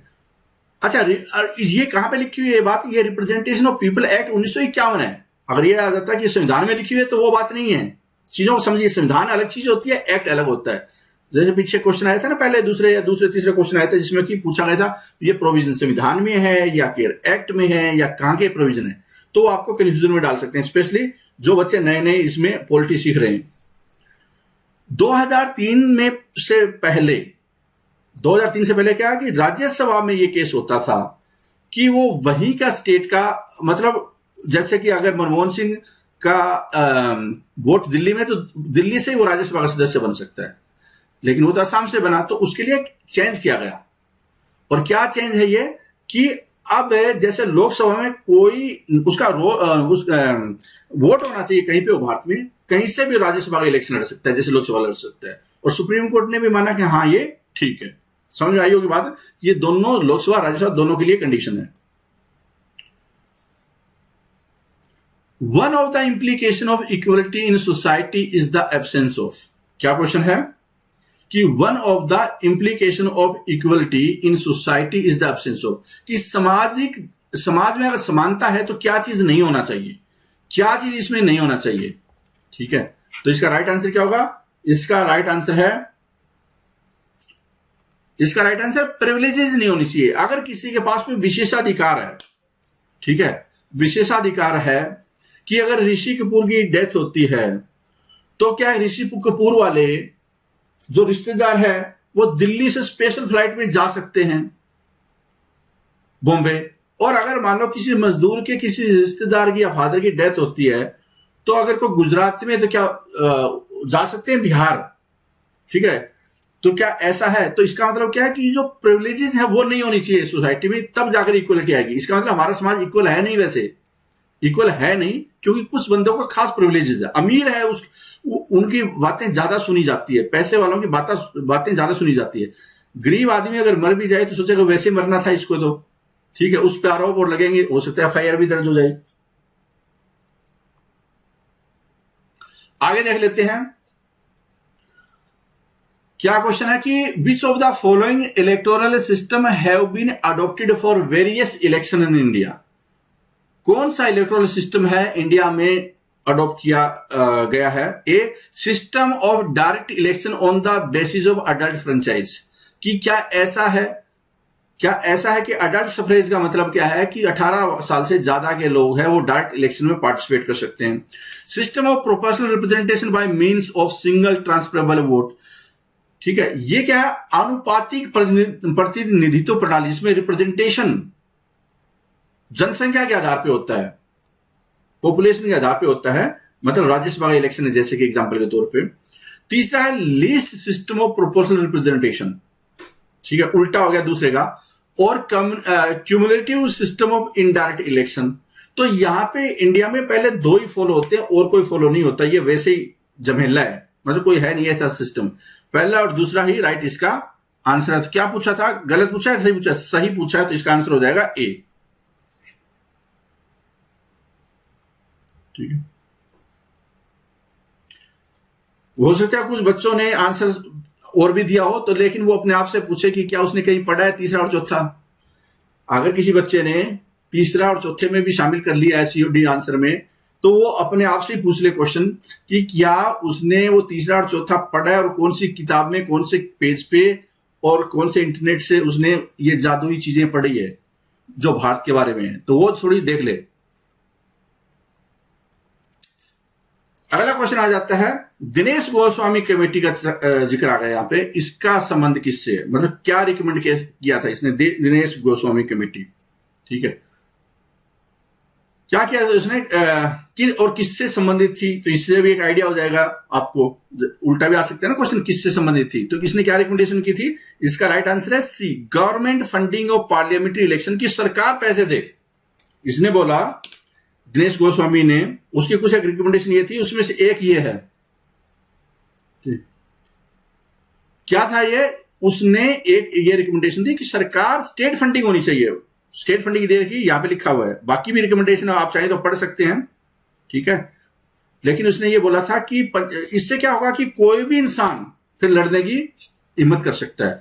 मतलब ये नहीं है कि फिर अमीर ही आदमी इलेक्शन लड़ेंगे, अमीर इलेक्शन लड़ेंगे, गरीब भी लड़ सकते हैं अगर स्टेट फंडिंग करेगी तो इससे समाज में थोड़ी सी समानता आने की संभावना बढ़ जाएगी। नॉन सीरियस कैंडिडेट है जो कि खामखाम बढ़ देते हैं चर्चा में आने के लिए कि वो भी इलेक्शन लड़ा है, मेरे फादर ने इलेक्शन लड़ा था, सिर्फ भले ही 4 वोट आए हो, घर के लोगों ने वोट नहीं दिए हो, तो ऐसे भी लोग होते हैं, तो उनके ऊपर लगाम लगानी चाहिए। उनकी कुछ एक रिकमेंडेशन ये दी थी। और बोला था कि जो निर्दलीय होते हैं उनकी जो डिपॉजिट होती है ना राशि, जमानत राशि, वो काफी ज्यादा होनी चाहिए जिससे कि वो लड़े ही नहीं। एडवर्टाइजमेंट वगैरह नहीं होनी चाहिए, ठीक है, चेक ऑन एडवर्टाइजमेंट वगैरह न्यूज़पेपर, मतलब आप देख सकते हैं और भी पढ़ सकते हैं चाहे तो, क्योंकि हमारा ये एजेंडा दिनेश गोस्वामी कमेटी नहीं है। छोटी सी बात मैंने जो बोलनी थी बोल दी। अगला देखिए क्वेश्चन क्या है। क्वेश्चन यहाँ पे, which one of the following was not proposed by the 73rd constitutional amendment in the area of panchayati raj. निम्नलिखित में से क्या 73rd कॉन्स्टिट्यूशनल अमेंडमेंट में नहीं है, पंचायती राज में नहीं है, ये आपको बताना है। पंचायती राज में नहीं है, ठीक है। तो क्या 33% seats in all elected rural local bodies will be reserve for women candidate at all level, कि 33% है वो महिलाओं के लिए रिजर्वेशन हो गया हर 70 पर गांव के मतलब पंचायतों में। अगला है, state will constitute their finance commission to allocate resources to panchayat raj institution, की स्टेट फाइनेंस कमीशन बनाएंगे अपने राज्य का। Panchayat raj elected functionary will be disqualified to hold their office if they have more than 2 children, कि अगर 2 से ज्यादा बच्चे हैं तो वो अपना पद खो देंगे, मतलब उनके पास ऑफिस नहीं रहेगा। अगर कोई सरपंच बने, 2 से ज्यादा बच्चे हो गए तो सरपंच बाहर, अगर मेंबर बने 2 से ज्यादा बच्चे हो गए तो मेंबर बाहर, अगर कोई जिला परिषद का चेयरमैन है तो वो बाहर, तो 2 से ज्यादा बच्चे और बाहर हुआ उस सिस्टम से। तो क्या ये बात है? इलेक्शन, इसका मतलब आप बोलेंगे अगर ये होता तो 80% तो बाहर ही होते, क्यों? गांव में 5-5, 7-7, 8-8 बच्चे तो होते ही हैं, अक्सर देखना जाता है जो 60-70 की एज में इलेक्शन लड़ते हैं। Election will be held in 6 month time, panchayat bodies are superseded और dissolved by the state government, कि अगर मान लो 6 महीने, मतलब अगर उसको भंग कर दिया जाता है पंचायत बॉडी को, तो 6 महीने के अंदर इलेक्शन करवाना जरूरी है। तो इसमें कौन सा नहीं है, कौन सा नहीं है, ये है क्वेश्चन, नॉट प्रपोज, ये वाला नहीं है, बाकी सारे फीचर है, ये वाला नहीं है, बाकी सारे फीचर है। ठीक है, कई बार ये होता है कि आप ये भी देखो ना कि मैंने कौन सा पढ़ा है। मान लो आपने बहुत सारी चीजें नहीं पढ़ी, लेकिन जैसे ये सीरीज लंबी चल रही है तो इसमें ऐसी चीज जो आए जो आपने इस सीरीज में नहीं मिले तो इसका लो आंसर होने की संभावना ज्यादा है, तो आप ऐसे भी थोड़ा तुक्का लगा सकते हैं। If the prime minister of India belongs to the upper house of the parliament, if the prime minister of India belongs to the upper house of parliament, मतलब क्या है कि अगर मान लो प्रधानमंत्री राज्यसभा का सदस्य है तो चार स्टेटमेंट है नीचे, he will not be able to vote in his favour in the event of no confidence motion, अगर उनके खिलाफ अविश्वास प्रस्ताव आता है तो वोट नहीं डाल सकते।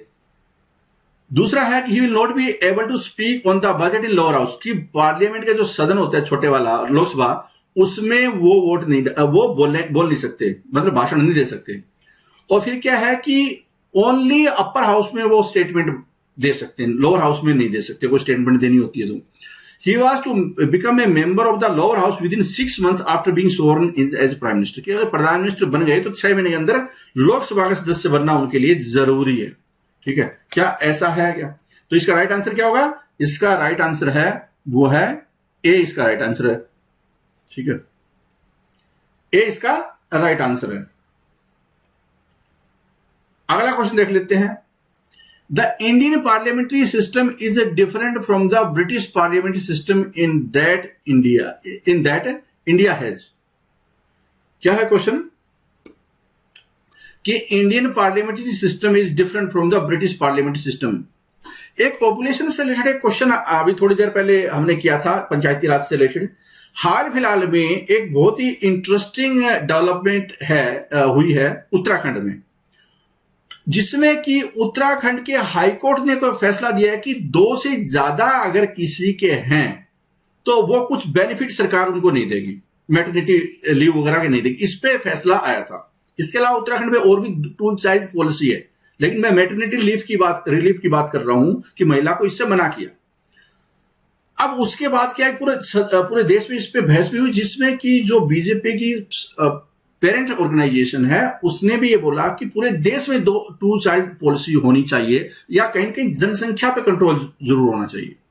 इसके अलावा जब एक टाइम पे जब नरेंद्र मोदी गवर्नमेंट आई थी तो उसमें डेमोक्रेटिक डिविडेंड है, उसको मेन मुद्दा बनाया गया कि देखो कितनी बड़ी पॉपुलेशन हमारे पास और इतने युवा है।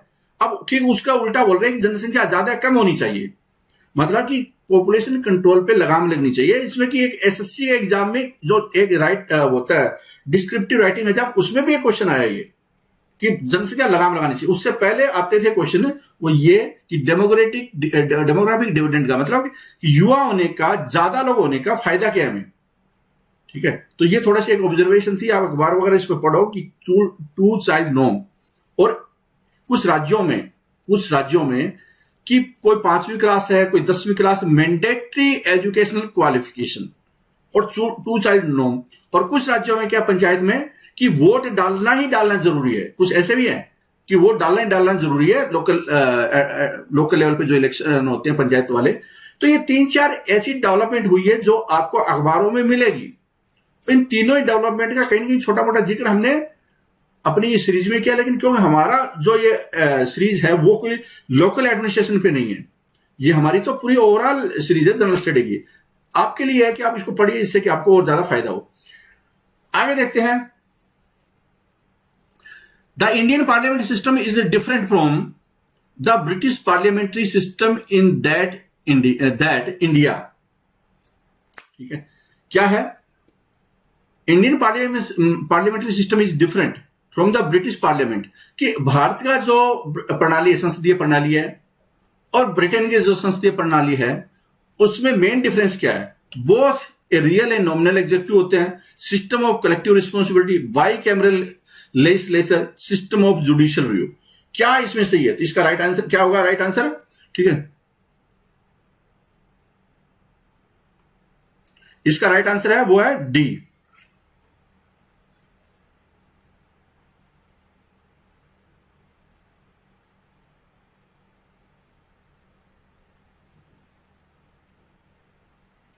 क्या है इसका राइट आंसर? क्या है? डी। ये क्यों है कि देखो जो असम की पार्लियामेंट है उसके पास वो सोवरेन है, मतलब उसने जो कानून बना दिया ना, वो उसका जुडिशियल रिव्यू नहीं हो सकता। अगर मान लो पार्लियामेंट ने एक्ट बनाया, अगली पार्लियामेंट आती है किसी विपक्षी दल की, उसने वो चेंज किया, वो कर सकता है। मतलब कि ऐसा कोई कानून बना नहीं सकती। वहां पे दो चीजें, जुडिशियल रिव्यू नहीं होगा, कोई पार्लियामेंट ऐसा कानून नहीं बना सकती जो आगे चेंज नहीं हो सकता हो। ठीक है, फ्लेक्सिबिलिटी इसमें और सॉवरेनिटी है पार्लियामेंट की। जुडिशियल रिव्यू का सिस्टम नहीं है, बाकी सारे फीचर इन दोनों के सेम है।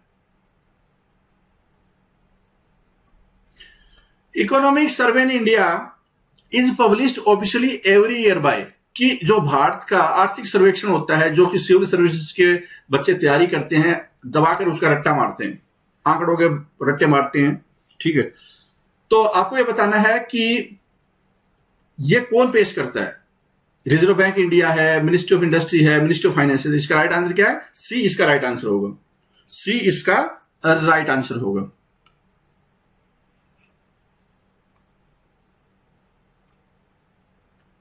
और जो इसको बनाता कौन है? चीफ इकोनॉमिक एडवाइजर होते हैं, वो उसके नेतृत्व में, उसके गाइडेंस में ये बनता है। हर साल बजट से पहले पेश किया जाता है।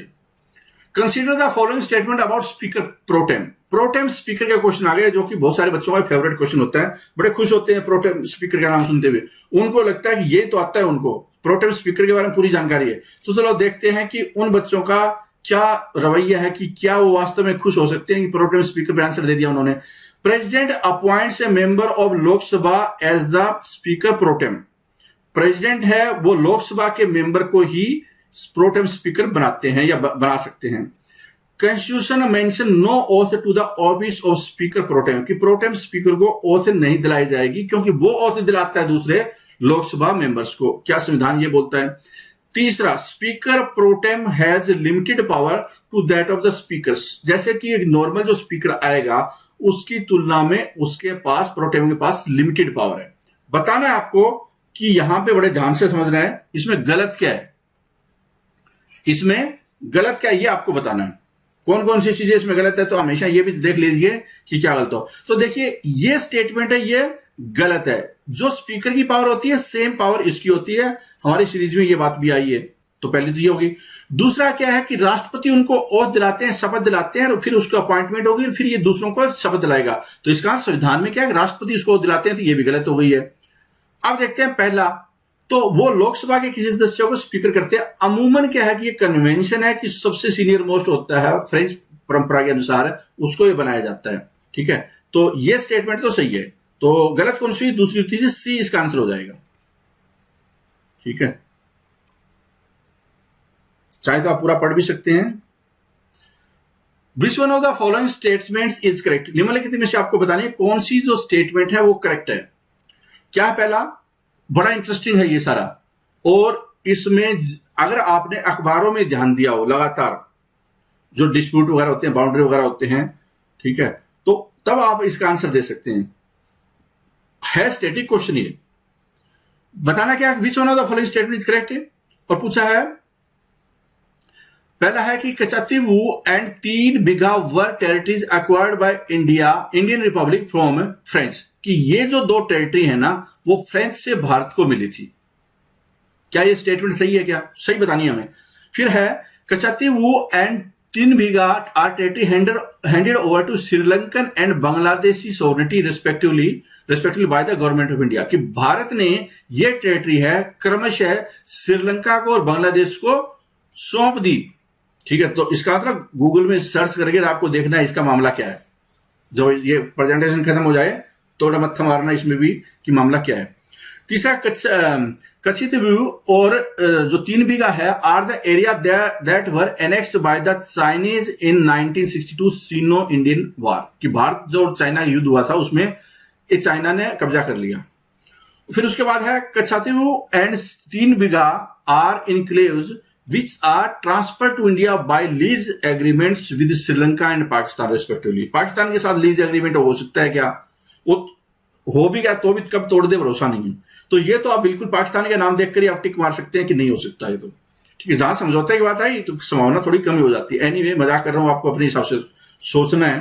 ठीक है, इसका राइट आंसर क्या होगा? तो इसका राइट आंसर है, वो है बी। ये श्रीलंका को सौंपा गया ये एरिया, एक्चुअली मछुआरे भारत के और उसके भी थे, लेकिन ये इसमें कोई रहता नहीं है ऐसा। ये मछली पकड़ने के लिए जाता है और 3वीं का एरिया है वो बांग्लादेश के नजदीक है, तो वो उसकी टेरिटरी में उनको सहूलियत कुछ और हो जाए उसके लिए ये उसको सौंपी गई है। तो ये बी इसका राइट आंसर है। थोड़ा और देख सकते हैं, चाहे तो गूगल पे आपको सर्च कर सकते हैं। अगला क्वेश्चन देख लेते हैं, ठीक है। A British citizen staying in India can not claim right to, कि अगर भारत में एक कोई अमेरिकी नागरिक रह रहा है तो वो इंडिया में क्या क्लेम नहीं कर सकता, कौन सा राइट उसको नहीं मिलेगा? ब्रिटिश वाले को इंडिया में कौन सा राइट नहीं मिलेगा? Freedom of trade and profession, equity before law, protection of life and personal liberty, freedom of religion. धार्मिक स्वतंत्रता का राइट भारत सबको देता है। Protection of life and personal liberty है तो सबसे ज्यादा जरूरियत कभी सस्पेंड वैसे भी नहीं होता, तो ये सी और डी ये तो हो ही नहीं सकते फिर, ठीक है। इक्वलिटी बिफोर लॉ, कानून के समक्ष समान है, क्योंकि भारत का भी हो, तो इसके साथ ही आप ये जोड़ भी सकते हैं चाहे तो। इसका मतलब बचा कौन सा? Freedom of trade and profession. अब ये नहीं बोल सकता वो कि मैं जो मर्जी करूंगा वही यहां पे बेचना स्टार्ट कर सकता हूं, मतलब यहां के दारू के ठेके खोलूंगा मैं, ये मेरी मर्जी, तो वो मेरी मर्जी वाला गाना इसके ऊपर एप्लीकेबल नहीं होगा। ए इसका राइट आंसर हो जाएगा, ठीक है। अगला क्वेश्चन देख लेते हैं। क्वेश्चन के आगे कि द मोस्ट, क्वेश्चन आगे क्या दिया हुआ है? The most short lived of all of Britain constitutional experiment in India was the, कि ब्रिटेन ने कॉन्स्टिट्यूशनल एक्सपेरिमेंट भारत में किए थे, मतलब कुछ एक्ट बनाए थे, ठीक है। सबसे कम समय तक के लिए कौन सा एक्ट है वो रहा था? सबसे कम समय के लिए कौन सा एक्ट रहा था, ठीक है। तो इसका राइट आंसर क्या होगा? अगर आप चाहें तो इसमें भी आप देख सकते हैं, देखो ये सन भी लिखे हुए साथ साथ में, तो ये राइट आंसर क्या है? सी इसका राइट आंसर है। सी इसका राइट आंसर है। जो 1861 का एक्ट था वो 31 साल, 1892 वाले का 17 साल, ये 10 साल और ये 16 साल चला था। आगे चलते हैं। Which of the following is और are extra constitutional and extra legal device for securing cooperation and coordination between the states in India, ठीक है। एक्स्ट्रा कॉन्स्टिट्यूशनल और एक्स्ट्रा लीगल डिवाइस आपको बताना है, जो कि जो डिफरेंट स्टेट्स होते हैं उनके कोऑपरेशन, उनके बीच में कोऑपरेशन रहे। National development council, governor conference, zonal council और इंटर स्टेट काउंसिल। यह बताना आपको कि इसमें से जो कॉन्स्टिट्यूशन में जिसका कि extra constitutional extra legal device है वो आपको बताना है, ठीक है। बताओ कौन सा होगा? तो इसका राइट आंसर क्या है? ये जो इंटर स्टेट काउंसिल है वो नहीं है, बाकी ये तीनों है, तो इसका राइट आंसर क्या हो जाएगा? ए इसका राइट आंसर हो जाएगा, ठीक है। इसको चाहे तो आप एक बार पढ़ भी सकते हैं अलग अलग, क्योंकि पहले भी जिक्र आया है, ठीक है। और आपके पास पीडीएफ है तो ये भी एक बार देखिए, सारा उसमें लिखा हुआ है। The state which has the largest number of seats reserve for the scheduled tribe in Lok Sabha, scheduled tribe के लिए सबसे ज्यादा सीटें हैं कौन से राज्य से आती है? एसटी शेड्यूल्ड ट्राइब सबसे ज्यादा लोकसभा में कहां से आते हैं? मध्य प्रदेश से आते हैं। डी इसका आंसर होगा। इसमें से 6 सीटें हैं। Universal adult franchise makes democratic broad based, enhance the self-respect and prestige of the common people, uphold the principle of equality, या all of the above। मतलब इसका जो कॉन्सेप्ट है यूनिवर्सल अडल्ट फ्रेंचाइज, सार्वभौमिक वयस्क मताधिकार, सभी जिनके 18 साल से ऊपर जिनका वोट बन चुका है या बनवा सकते हैं सभी और वोट डाल सकते हैं, तो वो कौन है? वो उससे क्या होगा? डेमोक्रेसी ज्यादा मजबूत होती है, सेल्फ रिस्पेक्ट बढ़ता है, सभी कॉमन आदमी का भी प्रेस्टीज बढ़ती है, वोट है। आज के टाइम में मजदूरों को अगर कोई थोड़ा बहुत पूछा जा रहा है तो वो इस वजह से कि उनके वोट है, अगर उनके वोट नहीं होते तो कोई नहीं पूछता, ठीक है। तो राइट इसका आंसर क्या होगा? डी इसका राइट आंसर है। डी इसका राइट आंसर हो जाएगा। अगले क्वेश्चन पे आ जाते हैं। Who among the following called the preamble as the identity card of the constitution? Identity card of the constitution है वो किसने बोला? बहुत इंपॉर्टेंट है ये स्टेटमेंट और बहुत एग्जाम में ये क्वेश्चन है। आइडेंटिटी कार्ड प्रीएम्बल को बोला जाता है। पहली बात तो ये किसको बोला जाता है? प्रीएम्बल को बोला जाता है। ये भी क्वेश्चन आ जाता है। किसने बोला? ये बोला एन.ए. पालकीवाला ने। एन.ए. पालकीवाला बहुत बड़े जुरिस्ट थे, बहुत सारे मुकदमे भी लड़े भारत की तरफ से, भारत में उन्होंने, तो बहुत ही जाने माने एमनेस्ट जुरिस्ट और कॉन्स्टिट्यूशनल एक्सपर्ट माना जाता है इनको। विच of the following is not true about liberty mentioned in the preamble? कि प्रीएम्बल में जो लिबर्टी लिखी है उससे संबंधित तथ्य कौन सा करेक्ट नहीं है? करेक्ट क्या नहीं है इसमें से, ये बताना आपको कि not true. It means the absence of restraints on the activities of individual, कि इंडिविजुअल की जो, इसका अर्थ व्यक्तियों की गतिविधियों पर अंकुश लगाने की अनुपस्थिति है। Providing opportunity for the development of individual personality is also one of its aspects. Liberty conceived by the preamble is absolute और it is very essential for the successful functioning of the Indian democratic system. बताना आपको कि कौन सा नहीं है। तो liberty है वो, इसका एब्सोल्यूट नहीं है, वो लिबर्टी क्या है, विद रिस्ट्रिक्शन है, विद रिस्ट्रिक्शन है, तो ये गलत है इसमें, बाकी तीनों चीजें ठीक है। आगे देखिए क्या दिया क्वेश्चन में, which of the following is not associated with the evolution of states and union territory in India. जब राज्य बने, राज्यों का उदय हुआ, यूनियन टेरिटरी उदय हुआ, तो कौन सा निम्नलिखित में से नहीं है, मतलब कौन सी कमेटी आयोग उसका हिस्सा नहीं है। ठीक है, राज्य बनने का, न कि पंचायत बनने का, राज्य बनने की बात कर रहे हैं। तो ये तीनों आयोग है, धर कमीशन है, जेवीपी जवाहरलाल नेहरू वल्लभ भाई पटेल, और फिर आगे है फजल अली कमीशन है। ये जो LM सिंघवी है ना, वो कमेटी नहीं है, LM सिंघवी है वो क्या, पंचायतों से रिलेटेड बाकी तीनों कमीशन है, उसका पहले भी जिक्र आया है। पूरा अगर डिटेल जानना है आपको तो ये भी आप जरूर देख सकते हैं। जैसे कि धर कमीशन है, एस के धर इसके चेयरमैन होते थे, उनके नेतृत्व में 1948 में बनी थी। जेवीपी कमेटी में जवाहरलाल नेहरू वल्लभ भाई पटेल और पताबी सीतारामैया भी थे, तो ये 1948 में। फजल अली कमीशन भी है 1953 में। ठीक है, ये कुछ कमेटियां हैं, ये मतलब कमीशन है जो कि बने हैं राज्य कैसे बने, भाषा के आधार पर होना चाहिए। ये वाला भाषा के आधार पर रिकमेंडेशन की थी, बाकियों ने नहीं की थी। तो आप ये भी देख सकते हैं किसने भाषा के आधार पर की थी, इस रूप में भी क्वेश्चन पूछा जा सकता है। आगे देखते हैं, क्वेश्चन आ गया है आपके सामने, और क्या है क्वेश्चन में, क्वेश्चन में which of the following is और are the condition for recognizing a party as the national party. किस पार्टी को नेशनल पार्टी का दर्जा हासिल है, मतलब कौन सी पार्टी है जिसको नेशनल पार्टी बोल सकते हैं। ठीक है, एक होती है राज्य की पार्टी, एक नेशनल पार्टी, रीजनल पार्टी का जिसको कि तबका मिला हो। तो हमें क्वेश्चन है इसमें, इस क्वेश्चन में कि नेशनल पार्टी का क्या सिद्धांत है, क्या तरीका है बनाने का। ठीक है, किसको बोलेंगे, किसको चुनाव आयोग मानेगा। ठीक है, तो पहले देखिए क्या है, if it wins 2% of seats in Lok Sabha at general election and these candidates are elected from 3 states. 3 राज्यों से होने चाहिए, 2% उनको वोट मिलने चाहिए लोकसभा में, तो हम बोलेंगे वो नेशनल पार्टी है। या फिर क्या है, if it is recognised as a state party in 4 state, 4 राज्यों में वो स्टेट पार्टी के रूप में रिकॉग्निशन उसका। तीसरा है कि if it wins 3% of the seat in legislative assembly at a general election to the legislative assembly of the state concern, और 3 सीट कि एक राज्य में 3% उसको 3% वोट मिलने से 3% सीट मिले। ठीक है, या फिर क्या है, और 3 seat in assembly which ever is more, 3% vote मिले या 3 सीट मिले उस असेंबली में। तो ये तो क्या है कि राज्यों के स्तर पे होती है। ये 2 ऊपर वाले सही है, पहला और दूसरा ये करेक्ट है। तो आंसर क्या हो जाएगा, ए इसका आंसर हो जाएगा, ए इसका आंसर हो जाएगा। ठीक है, ये शर्तें होती है जो कि नेशनल पार्टी की है। आप चाहें तो इसको और थोड़ा विस्तार से भी पढ़ सकते हैं कि नेशनल पार्टी की क्या कह सकते हैं। Which of the following article empowers the parliament to restrict और abrogate the fundamental rights of the number of members of armed forces, कि जो सशस्त्र बल होते हैं जैसे कि पुलिस है, सीआरपीएफ है, आर्म फोर्सेज है, आर्मी है, बाकी ये सारे लोग इसमें आ जाते हैं शामिल है। पार्लियामेंट के पास में एक पावर है जो कि कौन से आर्टिकल के तहत है उनको, कि उनके जो फंडामेंटल राइट है उनको रोका जा सकता है, उनके रिस्ट्रिक्ट किया जा सकता है या लिए जा सकते हैं उसको फंडामेंटल। जैसे कि उनको यूनियन बनाने का अधिकार नहीं हो सकता। ठीक है, वरना तो इनडिसिप्लिन हो जाएगा। तो डिसिप्लिन करने के लिए कुछ एक होंगे, कुछ उन पे बंदिश लगानी पड़ेगी। तो वो क्या है, आर्टिकल कौन सा उससे संबंधित। इसका राइट आंसर क्या है, इसका राइट आंसर है वो है डी। आर्टिकल 33 में लिखा है कि आप इन सभी के ऊपर जैसे कि पुलिस फोर्सेस है, पैरामिलिट्री फोर्सेस, इंटेलिजेंस एजेंसी है, और या इसी तरह की कोई और ऑर्गेनाइजेशन है, उसके ऊपर ये इस आर्टिकल के तहत बंदिश लगाई जा सकती है। Which of the following amendments added a new part entitled tribunal to the constitution of India, कि ट्रिब्यूनल भारत में एक नई चीज आई, संविधान में एक नया पार्ट जोड़ा गया। कौन सा संवैधानिक संशोधन ट्रिब्यूनल से रिलेटेड किया गया, न्यायाधिकरण से रिलेटेड कौन सा अमेंडमेंट है वो किया गया। तो इसका राइट आंसर क्या है, इसका राइट आंसर 42nd अमेंडमेंट के तहत आ जाता है, जिससे कि मिनी कॉन्स्टिट्यूशन ऑफ इंडिया बोला जाता है। बहुत सारे इसमें चेंज किए गए थे। तो इसका राइट आंसर क्या होगा, सी इसका राइट आंसर है।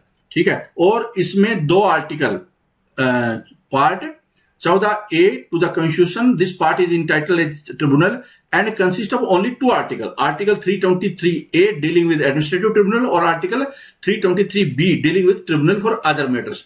ये वाली चीजें भी आपको पूरा याद रखना, ध्यान रखना, बहुत इंपॉर्टेंट है, ये एग्जाम में बहुत बार आता है।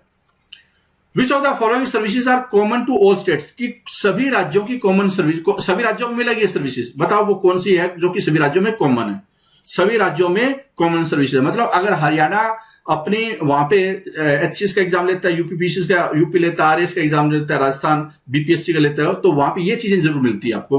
तो क्या है, civil services, forest services, police services, all of these. तो राइट आंसर क्या है इसका, ऑल ऑफ दीज, ये हमेशा सब में मिलेगी।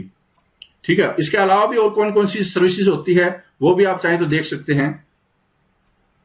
Consider the following statement, amendment to the constitution of India can be initiated by the Lok Sabha, Rajya Sabha, state legislature, president. कि अगर संविधान में परिवर्तन करना है, संविधान में संशोधन करना है, तो कहां पे इनिशिएट किया जा सकता है, संशोधन कहां पे पेश किया जा सकता है, लोकसभा में किया जा सकता है कि राज्यसभा में किया जा सकता है, राज्य की विधानसभा में राष्ट्रपति द्वारा कहां पे किया जा सकता है।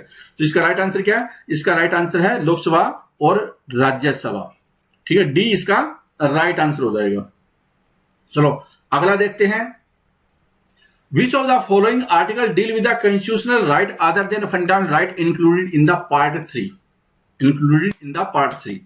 पार्ट 3 में फंडामेंटल राइट है, इसके अलावा संविधान में और भी राइट है जिसको लीगल राइट या कॉन्स्टिट्यूशनल राइट भी आप बोल सकते हैं।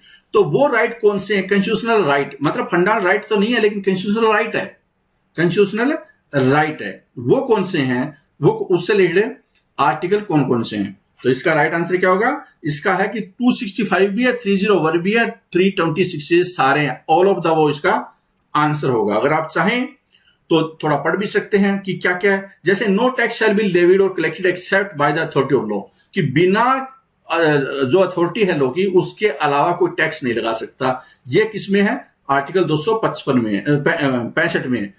ठीक है, कोई उसकी प्रॉपर्टी उसको से छीन नहीं सकता बिना किसी कानून के, आर्टिकल 300A, ये पहले भी जिक्र आया है। ठीक है, जो फंडामेंटल राइट था अब उसको कॉन्स्टिट्यूशनल या लीगल राइट बना दिया गया। ठीक है ना। Trade commerce intercourse throughout the country of India shall be free, 301 in part 13। Election to the Lok Sabha and state assembly shall be on the basis of adult suffrage. आप बोल सकते हैं कि जो इलेक्शन है, आप चाहें तो इलेक्शन लड़ने का अधिकार है, वो फंडामेंटल राइट नहीं है। तो क्या है इलेक्शन लड़ने का अधिकार आपके पास में, या वोट डालने का अधिकार क्या है? तो वोट डालने का या इलेक्शन लड़ने का अधिकार है, वो आपका कॉन्स्टिट्यूशनल राइट है या लीगल राइट है, न कि फंडामेंटल राइट है, न कि फंडामेंटल राइट है। ठीक है, अगला क्वेश्चन आ जाते हैं। Which of the following amendment added provision regarding authoritative text of the constitution in the Hindi language.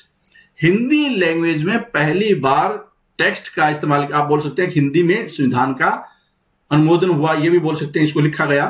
तो वो विच ऑफ द फॉलोइंग अमेंडमेंट, जिसमें कि इसका प्रोविजन किया गया कि ये है हिंदी का एग्जैक्टली मतलब संविधान में जो चीज लिखी हुई है हिंदी में इसको ऐसा लिखा जाता है, और उसका रेफरेंस ले सकते हैं अगर कोई लेना चाहे तो। कहने का मतलब है कि ये किस्म से कानूनी बना दिया गया। ठीक है, तो ये वाली जो फैसिलिटी या प्रोविजन किया गया उसको कौन से अमेंडमेंट में लाया जाता है? तो इसका राइट आंसर क्या होगा, 58th अमेंडमेंट है ये, 58th अमेंडमेंट है, डी इसका राइट आंसर होगा। ठीक है, 1987 में आता है, इसका 1987 में बनता है। This amendment inserted new article 394A in the last part of the constitution part 22। आप तो चाहें तो ये पढ़ भी सकते हैं कि ये क्या था मामला। अगले क्वेश्चन पे आ जाते हैं। Which of the following is not a type of political party in modern democratic states, कि आज के जमाने में कौन सी तरह की जो पॉलिटिकल पार्टी नहीं होती, आज के जमाने नए सिस्टम में कौन सी पॉलिटिकल पार्टी नहीं होती। ठीक है, तो क्या सोशल है, रिएक्शनरी है, लिबरल है, रेडिकल है? तो इसका राइट आंसर क्या होगा, ये सोशल वाली नहीं होती। ठीक है, कौन सी होती है, रिएक्शनरी होती है। कौन सी, जैसे कि हम बोल सकते हैं कि अन्ना हजारे वाला आंदोलन चला, एक रिएक्शन हुई, देश में भ्रष्टाचार का दौर चल रहा था, अरविंद आम आदमी पार्टी बन गई, रिएक्शनरी बोल सकते हैं उसको। लिबरल उदारवादी कि हम मॉडर्न करेंगे, हम लोगों को ये अधिकार की बात करते हैं, मतलब मॉडर्नाइजेशन की बात करते हैं। रेडिकल है कि आमूलचूल परिवर्तन करने वाला है, भारत को हम हिंदू राष्ट्र बनाएंगे, या भारत को हम लोग क्या है कि जाति मुक्त करने की वो करेंगे। तो इस तरह के होते हैं, वो रेडिकलाइजेशन होते हैं, रेडिकल विचारधारा होती है। ठीक है, तो ये वाली सारी चीजें हैं, लेकिन वो सोशल वाली वो मॉडर्न सिस्टम में नहीं है, वो पुराने जो कार्ल मार्क्स वाले टाइम में होती थी। तो आगे है Gujral doctrine was propounded and initiated in. Gujral doctrine है वो कब स्टार्ट हुई थी, मतलब ये क्या है कि फॉरेन पॉलिसी का हिस्सा है। तो गुजराल, जब आई के गुजराल है, वो भारत के विदेश मंत्री थे। उन्होंने क्या है कि अपनी एक आइडियोलॉजी डेवलप की थी कि इस आधार पे हम लोग विदेश पॉलिसी है वो रखेंगे, और उसको काफी सराहाया गया था। आपका ये आंसर है, क्वेश्चन है कि बताओ ये कब हुआ था। ठीक है, तो इसका राइट आंसर क्या है? इसका राइट आंसर 1996 में, 1996 में हो गया। आगे चलते हैं। National commission to review the working of the constitution was set up in, कि भारत का संविधान कैसे चल रहा है उसका रिव्यू क्यों नहीं कर दिया जाए। भारत का संविधान है, भारत का संविधान है वो, भारत का संविधान है वो कैसे चल रहा है, इसका रिव्यू क्यों ना कर लिया जाए। तो इसके लिए नेशनल कमीशन बनाया गया। आपको ये बताना है कि नेशनल कमीशन है वो कब बनाया गया था। ठीक है, वो कब बनाया गया था, इसका राइट आंसर क्या होगा? इसका राइट आंसर है ए, 2000 में इससे संबंधित कमीशन बनाया गया था। ठीक है, तो ये थे क्वेश्चन जो आज हमने किए हैं। उम्मीद करता हूं कि आपके बहुत सारे क्वेश्चन करेक्ट हुए होंगे। अगर करेक्ट नहीं भी हुए तो बहुत सारी चीजें सीखने को मिलेगी। और जब आप इसको दोबारा देखेंगे कि आप सर्च करेंगे, जैसे कि इस कमीशन को भी सर्च करेंगे, बाकी चीजों को भी सर्च करेंगे, गूगल देखेंगे, तो और आपका जो ज्ञान है विस्तृत होगा, और इसके आजू बाजू के जो क्वेश्चन है वो भी आप इसका आंसर देने में क्षमता डेवलप कर लेंगे। ठीक है, तभी, ठीक है, तभी आपको ये सारी चीजें समझ में आएगी। कुछ एक चीजें समझने भी होती है, और वो जो आजकल चीजें चल रही है ना, उसके लिहाज से समझना होता है। अब ये नहीं कि जो कार्ल मार्क्स वाली चीजें हैं वो आज के टाइम में एप्लीकेबल हो रही है, या फिर नेहरू वाली चीजें आज के टाइम में एप्लीकेबल हो रही, चीजें चेंज हो रही है। तो क्वेश्चन भी कहीं ना कहीं आपको अलग पर्सपेक्टिव में कई क्वेश्चन देखने को मिलते हैं।